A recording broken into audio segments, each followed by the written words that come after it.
Welcome to Global Glob presents Level Debug, a show about news and stuff and things in the technology world. Recorded live May 25th, 2026, and I'm taller in real life. And before we start, we want to remind you that the Global Glob news site is updated more often than these videos. Visit globalglob.dev for the latest news in software development, IT, and technology in general. Now let's get into all the news we logged over the past week. GitHub is in the news again this week, but it's okay because it has nothing to do with service quality. They were hacked.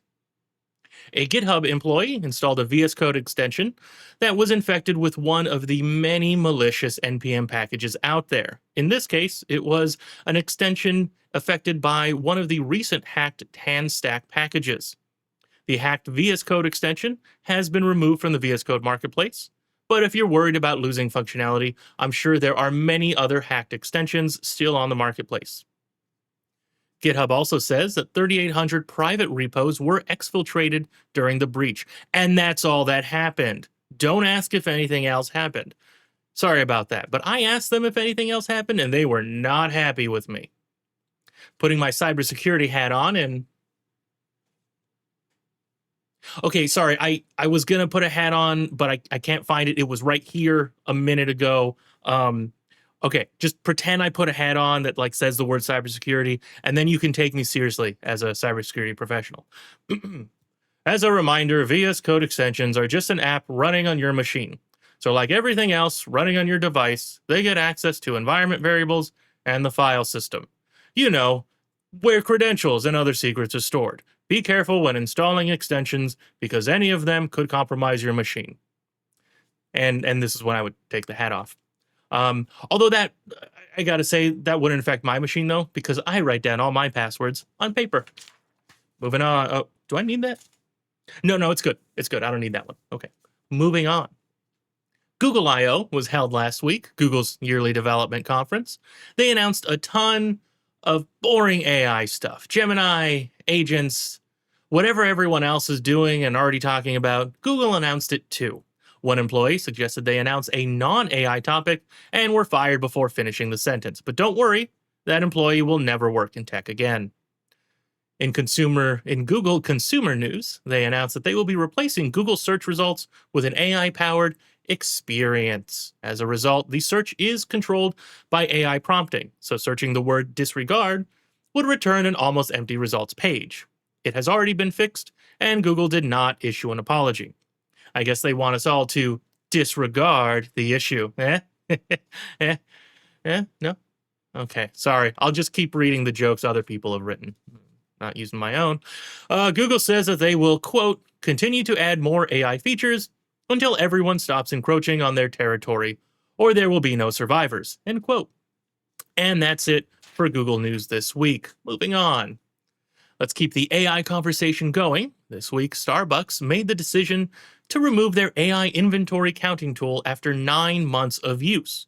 The custom tool, developed by a third-party company, used a bunch of sensors and cameras to visually count available inventory of milk, syrups, and other beverage components. The tool would regularly produce errors or miscount, which makes sense. LLMs still can't tell me how many R's there are in strawberry. They tell me it's 3, but I don't know how to spell strawberry. My version only has 1. Moving on. Let's move on to tech CEO news. The CEO of the finance company Bolt spoke on why he chose to fire the entire HR team earlier this year. He said that they would invent problems that didn't exist, and those problems disappeared when they were fired. In the meantime, the HR duties are being performed by other people doing, quote, people ops. It's assumed that the CEO will realize that those people are now actually HR and fire them, making some other group the people ops of the company, then fire them, rinse and repeat. At this rate, he will be firing himself by late July. When asked if this is something he's worried about, he replied, quote, it's clearly an inevitability, and I look forward to the challenge of running a company with no employees, but with the benefit of no made-up problems, end quote. Well, at least he's not blaming HR for that inevitability. Since we're making fun of tech CEOs, let's close out on Cloudflare. Matthew Prince, the CEO of Cloudflare, wrote an op-ed this week explaining why he chose to cut 20% of the company's workforce, even though they've made more money than ever before. Apparently, it has nothing to do with AI, and he says that every other company using AI as an excuse is just using it as a scapegoat. I mean, we all knew it, but at least someone is saying it. In his op ed, Prince said the majority of people laid off were measurers, like middle management, legal, finance, etc. When asked if he just wanted to make up a phrase to sound smart, he chose not to give us a quote. And that's all the news that happened this week. If we didn't talk about it, it's not in the logs. Join Log Level Debug next week when we'll talk about everything that happened between now and then. If you enjoyed the show, tell your friends about us. If you didn't enjoy the show, tell your enemies. For more news before the next episodes, remember to visit globalglob.dev for hard-hitting news technology professionals really care about.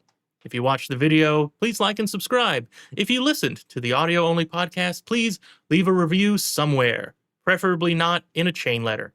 And until next time, go twiddle some bits.